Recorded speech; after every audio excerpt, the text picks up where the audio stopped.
O título das palavras de Deus que iremos estudar hoje é Desafio rumo ao objetivo. Cada igreja por todo o mundo está se levantando com a missão de pregar a 7 bilhões de pessoas. As palavras da verdade de vida são pregadas a numerosas almas, mesmo em um dia. Deus profetizou, nas suas palavras de promessa, que o evangelho que estamos pregando agora, no final, alcançará até os confins da terra. Nós podemos confirmar isso através dos 4 evangelhos que dizem: e será pregado este evangelho em Samaria e aos confins da terra. Tanto os apóstolos do Novo Testamento quanto os profetas no Antigo Testamento nos mostram muitos versículos sobre a profecia de que esse evangelho será pregado aos confins da terra. Por isso, um dia, eu pesquisei sobre a jornada do evangelho do apóstolo Paulo. Já que foi dito que o apóstolo Paulo pregou na Itália e na Europa, eu fiquei curioso para saber a quantos países ele foi.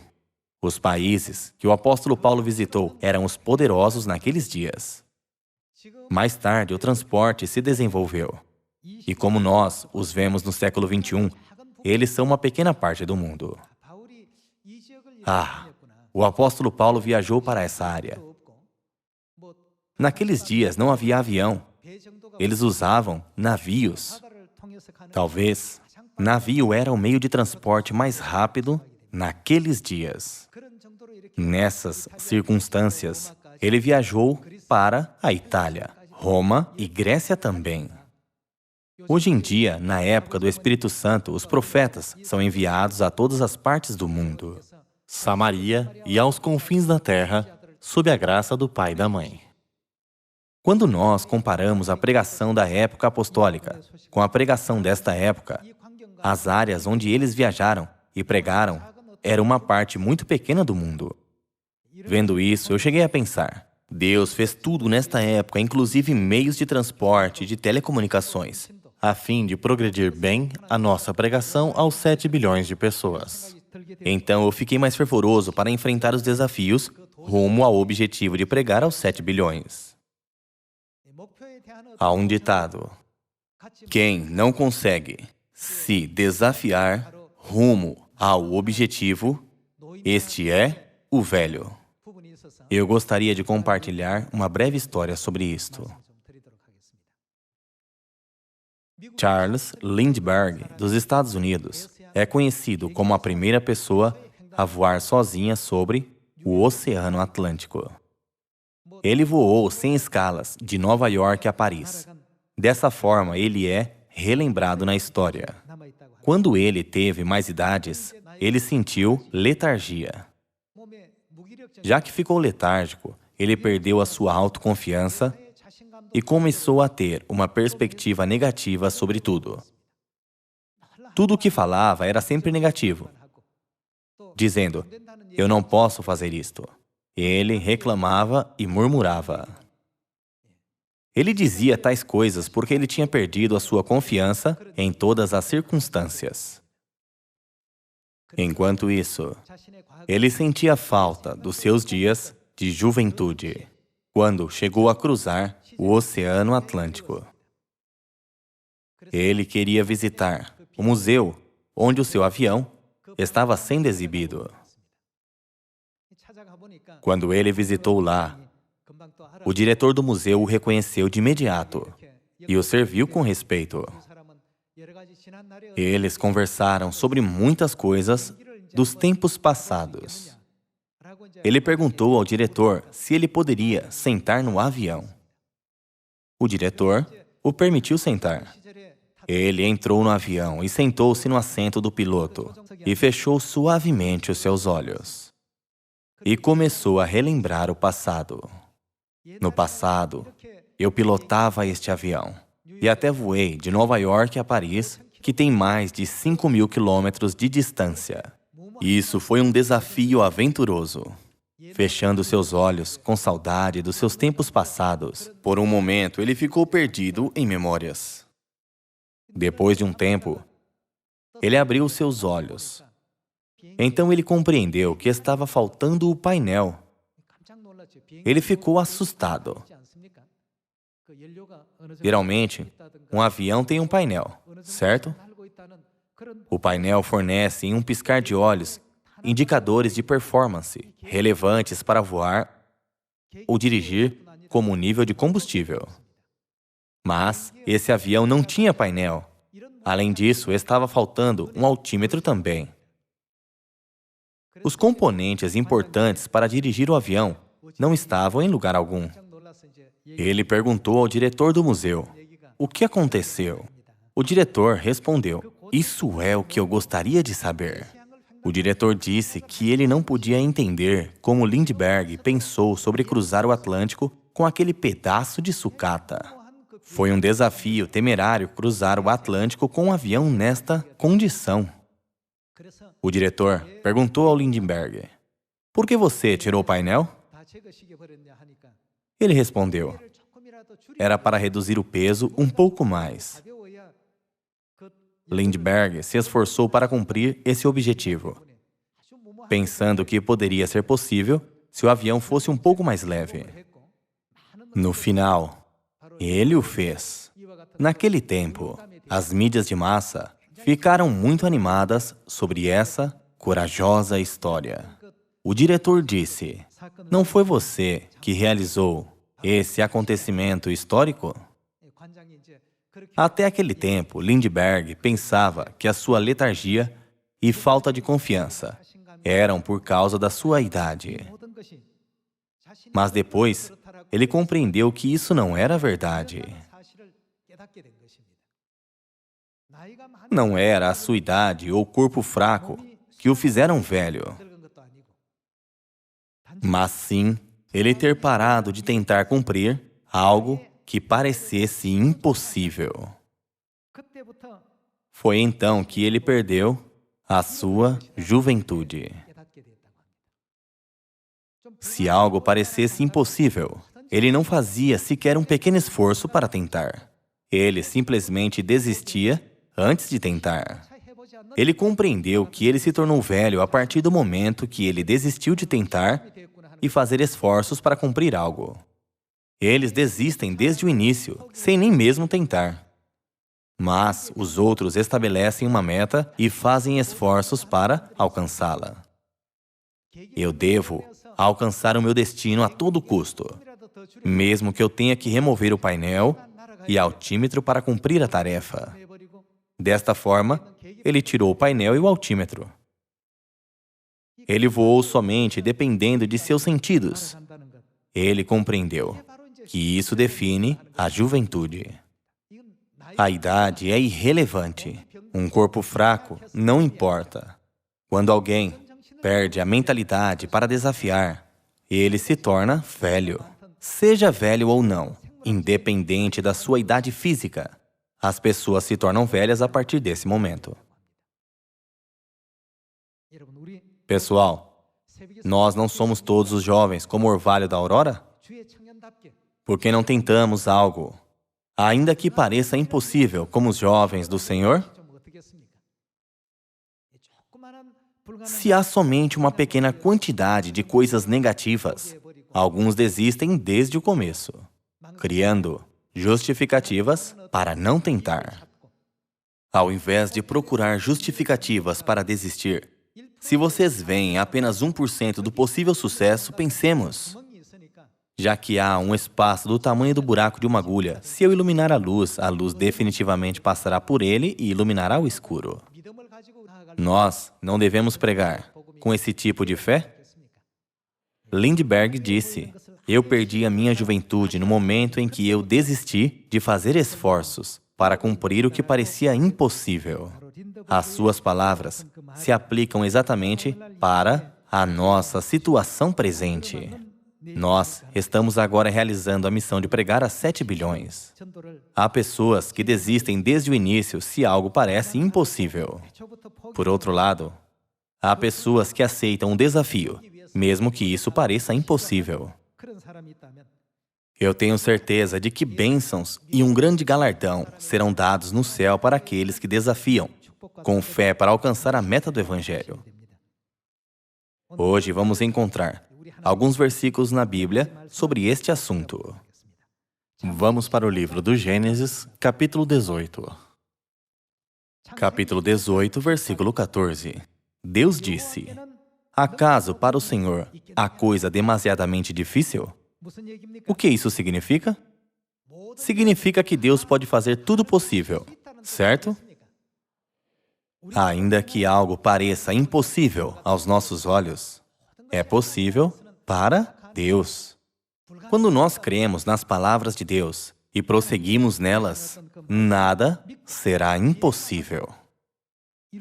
Quando olhamos para a história do apóstolo Paulo, no tempo da igreja primitiva, ele estava até mesmo determinado a morrer para finalizar a sua missão do Evangelho. Aos olhos dos incrédulos, ele gastou toda a sua energia imprudentemente na pregação do Evangelho. Isso foi porque ele creu absolutamente que Deus pode fazer tudo possível. Vamos para o livro de Atos, capítulo 21, versículo 13. Versículo 13. Então ele respondeu: que fazeis chorando e quebrantando-me o coração? Pois estou pronto não só para ser preso, mas até para... Até para o quê estava pronto? Foi escrito que ele estava pronto até para morrer pelo nome de Jesus Cristo e para pregar esse Evangelho. Vamos para o livro de Atos, capítulo 20, versículo 22. Versículo 22. E agora, constrangido em meu espírito, vou para Jerusalém, não sabendo o que ali me acontecerá, senão que o Espírito Santo, de cidade em cidade, me assegura que me esperam cadeias e tribulações. Porém, em nada considero a vida preciosa para mim mesmo, contanto que complete a minha carreira e o ministério que recebi do Senhor Jesus para testemunhar o Evangelho da graça de Deus. Talvez, aos olhos dos incrédulos, isso pareça imprudência, porque ele não se importava com a sua vida a fim de pregar o Evangelho. A razão de ele poder pregar sem medo era porque ele creu firmemente que quando a glória do Santo Deus e o Evangelho fosse pregado, toda a humanidade poderia se arrepender de seus pecados e receber a remissão de pecados e a vida eterna. Se vocês têm medo, isso não é por causa da sua idade ou pelo seu corpo ser fraco. Na história de Lindbergh, ele parecia tão imprudente aos olhos da maioria das pessoas, somente pensando que o avião precisava ficar mais leve para voar um pouco mais longe. Ele tirou o painel e pôde cruzar sem escalas o Oceano Atlântico de Nova York a Paris pela primeira vez. Ele desafiou algo temerário que merece ficar registrado na história. Pessoal, quando há coisas que parecem impossíveis de desafiar, se nós desistirmos antes de desafiarmos, desde este momento, a nossa juventude chega a um fim. O tempo dos jovens do Senhor, como o orvalho da aurora, chegará a um fim. 7 bilhões é um número enorme. Contudo, esse número enorme é como uma gota em um balde aos olhos de Deus. Deus não disse, isso é um número como pó na balança? E Deus disse no livro do Gênesis, capítulo 18, acaso há algo demasiadamente difícil para o Senhor? Confia em Deus. Vocês não acham que essa obra será cumprida já que eu estou lhes ajudando? Eu posso fazer tudo possível. Até agora, Deus cumpriu tudo de acordo com nossa fé, mostrando um resultado pequeno a uma fé pequena e um grande resultado a uma fé grande. Quando progredirmos nossa missão com a fé absoluta, Deus nos dará um resultado de acordo com a nossa fé. Deus nos lembrou que tudo é possível nele. Quanto ao apóstolo Paulo, já que ele tinha esse tipo de fé, ele pôde estabelecer a Igreja de Deus em todo lugar que ia. Ele estabeleceu Sião para iluminar a luz da verdade. Vamos para o livro de Jeremias, capítulo 32. Capítulo 32, versículo 17. Ah, Senhor Deus, eis que fizeste os céus e a terra com o quê? Com o teu grande poder e com o teu braço estendido. Coisa alguma te é demasiadamente maravilhosa. Os profetas dizem: Deus fez os céus e a terra e todo o universo. Já que Deus está comigo, anda comigo e me ajuda, então, como eu posso apenas me sentar e hesitar? Deus nos permitiu pregar a 7 bilhões. A pregação a 7 bilhões é a nossa meta e missão que devemos realizar. Todos os filhos de Sião devem se levantar com a mentalidade de se desafiar rumo ao objetivo. Deus disse que esta é a época em que as nações afluem para Ele. Vamos ter uma grande meta da nossa fé e testemunhar muitas almas retornando a Deus, vindo, voando aos braços de Deus. Às vezes nós dizemos com nossa boca: eu creio, e não cremos com o nosso coração. Se nós não crermos com o nosso coração, nós não poderemos produzir nenhum resultado no Evangelho. Vamos ver o Evangelho de Marcos, capítulo 9, versículo 23, juntos. Capítulo 9, versículo 23. Ao que lhe respondeu Jesus: se podes, tudo é possível ao que crê. Deus, se podes, por favor, me permite dar 100 frutos. Deus se sentirá lamentável no céu. O que você quer dizer com se podes? Isso significa que aquele que falou isso não tem fé em Deus ainda. Deus diz: há algo difícil para o Senhor? Para aqueles que creem, para aqueles que confiam absolutamente e dependem de Deus, tudo é possível. Para aqueles que creem absolutamente em Deus Todo-Poderoso, tudo é possível. Nós podemos fazer tudo. Esta é a verdade nas palavras de Deus. Pessoal, vamos olhar para nós mesmos, nos perguntando: eu sou aquele que perdeu os dias da juventude espiritualmente? Em mim, eu perdi o espírito de desafiar e a mentalidade de cumprir a santa missão de Deus? Como um longo tempo se passou. Lindbergh esqueceu como ele pilotou o avião de Nova York a Paris. Quando ele fechou seus olhos no seu avião e os abriu, ele percebeu que não havia painel nem altímetro, os quais eram necessários. No passado, quando ele pilotou o avião de Nova York a Paris, ele removeu o painel e o altímetro. Que temerário ele era! Mas ele tinha o espírito de desafiar. Eu viajarei sem escalas de Nova York a Paris, ainda que reduza o peso do avião. Pessoal, quanto às pessoas do mundo, ainda que elas tenham a mentalidade de desafiar, quando elas morrem, isso é tudo. Contudo, que tal a nossa glória? Nós não estamos fazendo a obra gloriosa que durará para sempre no reino dos céus? Mesmo neste momento, o tempo está passando.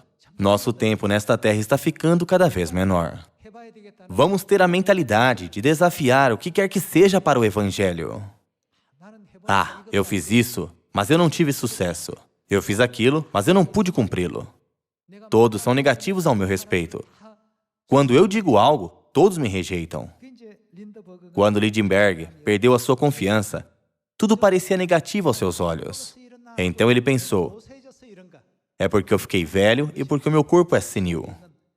Contudo, essa não era a razão. Ao invés disso, era porque a sua alma interior se tornou velha. O que a Bíblia testifica sobre a nossa alma?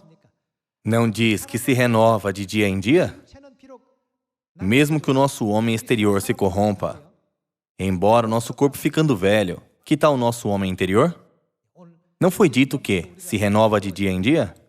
A partir de agora, a fim de sermos renovados, nós precisamos avançar com a mentalidade de desafiar para a missão dada por Deus. Dentro da fé em Deus, é preciso cumprir um grande desafio. Assim, depois, quando voltarmos ao reino de Deus, Deus dirá: todos vocês, muito bem, tome 10 cidades, tome 100 cidades. Já que você ganhou 1000 talentos, tome 1000 cidades. Eu quero que todos nós recebamos grandes prêmios no céu ao agradar a Deus. Se nós não tivermos a mentalidade de nos desafiar rumo ao objetivo, e se nós não tivermos a fé com obras, nós nos tornaremos velhos, a nossa alma se tornará velha. Não é a condição física do nosso corpo que nos faz velhos. Não ter meta, mas ter medo e hesitação sobre uma meta, isso faz a nossa alma envelhecer. Pessoal, o tempo nesta terra está cada vez mais curto, até mesmo neste momento. Como uma ampulheta, a areia no topo está diminuindo rapidamente. Ele nunca fica parado. Nunca. O tempo nunca permanece imóvel, ele sempre corre para a frente. Seja visível ou invisível aos nossos olhos, o tempo continuamente corre, até o dia determinado de Deus. O tempo sempre correrá. Não há muito mais tempo sobrando para usarmos. Realmente, nós não podemos encontrar esse dia de Deus sem fazer nada, não é mesmo? Eu quero que todos nós nos desafiemos rumo ao objetivo, para que possamos produzir o resultado precioso que é agradável ao Pai e à Mãe celestiais. Agora, eu posso ouvir a fragrância de Sião dos estudantes de ensino fundamental e de ensino médio, e dos universitários, soldados e trabalhadores. Independente da faixa etária, nós podemos ouvir graciosas notícias de todos eles. Não somente em um país, mas por todo o mundo as notícias graciosas são ouvidas agora. Pessoal, se estivermos parados, alguém fará o nosso trabalho. Mas, quando os outros comem pão, isso não enche o nosso estômago. Quando os outros bebem água, isso saciará nossa sede? Não. Vamos nos levantar e vamos tentar todos juntos. Quando vocês retornarem para casa hoje, orem duro e estabeleçam uma meta. Vamos invocar a Deus para alcançar a meta, seja ela pequena ou grande. Eu realmente quero que todos nós entremos no reino dos céus, depois de alcançar algo durante a nossa curta vida nesta terra. Verdadeiramente, nosso Deus pode fazer tudo possível. Já que Deus nos disse que tudo é possível para quem crê absolutamente nele, vamos crer absolutamente que Deus pode fazer toda coisa possível. Vamos todos dizer a Deus no final deste ano: eu produzi somente 100 talentos, enquanto o outro produziu 1000 talentos. Por favor, tenhamos a perspectiva maior e façamos uma meta maior. Faremos o Evangelho sem medo, pois esta é a obra espiritual que traz grandes galardões eternos no céu. Já que o apóstolo Paulo tinha essa mente, ele pôde estabelecer Sião aonde ele foi, certo? Que tal cultivar um campo espiritual neste ano e estabelecer uma bela Sião aonde cada um de nós quer? Ao fazer isso, vamos encontrar muitas almas e ajudá-las a crescer bem e a ser salvas. E assim, vamos dar muita glória ao Pai e à Mãe celestiais. Para isso, nós precisamos focar nossa força e nossa oração. Desejando que toda a família de Sião tome a iniciativa de completar a pregação a 7 bilhões, eu concluo o sermão. Muito obrigado.